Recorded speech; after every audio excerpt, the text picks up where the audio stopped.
Hello, माझं माझ्या देशावर प्रचंड प्रेम आहे आणि म्हणूनच आपल्या देशात काही गोष्टी फॉलो झाल्या तर किती बरं होईल असं मला वाटतं. त्या कुठल्या गोष्टी आहेत तर या.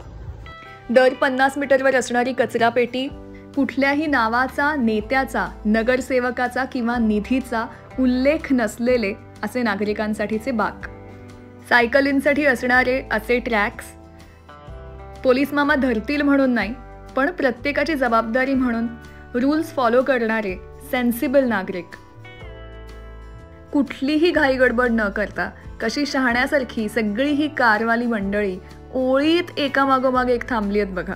किती शिकण्यासारखं आहे हे. प्रत्येक सुपरमार्केटमध्ये असणारी प्लास्टिकची किंवा बाटल्यांची रिसायकलिंग सिस्टीम आणि त्या बदल्यात टोटल बिलवरती मिळणारा तुम्हाला डिस्काउंट, ही एक कमाल गोष्ट आहे इथली.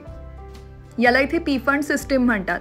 जेव्हा केव्हा तुम्ही प्लास्टिक किंवा काचेची बॉटल खरेदी करताय तेव्हाच त्या सुपरमार्केटनं त्या बिलामध्ये तुमच्याकडनंच पी फंड म्हणजे एक्स्ट्रा पैसे घेतलेले असतात.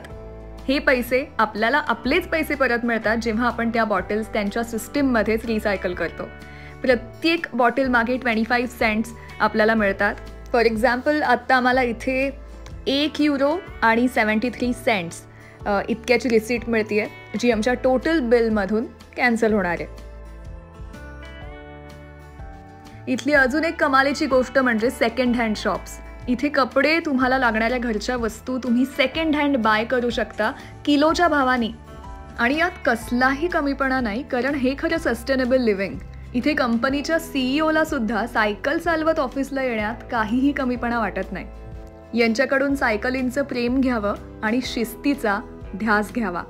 मोदीजींच्या नेतृत्वाखाली आपला भारत उज्ज्वल भारत होतो आहेच आहे, पण आपणही आपल्याला थोडंसं इम्प्रूव्ह केलं तर स्वच्छ, सुंदर, उज्ज्वल भारत साकार व्हायला, स्वप्नातला भारत सत्यात यायला फारसा वेळ लागणार नाही, नाही का? Stay tuned to Seasoning tails.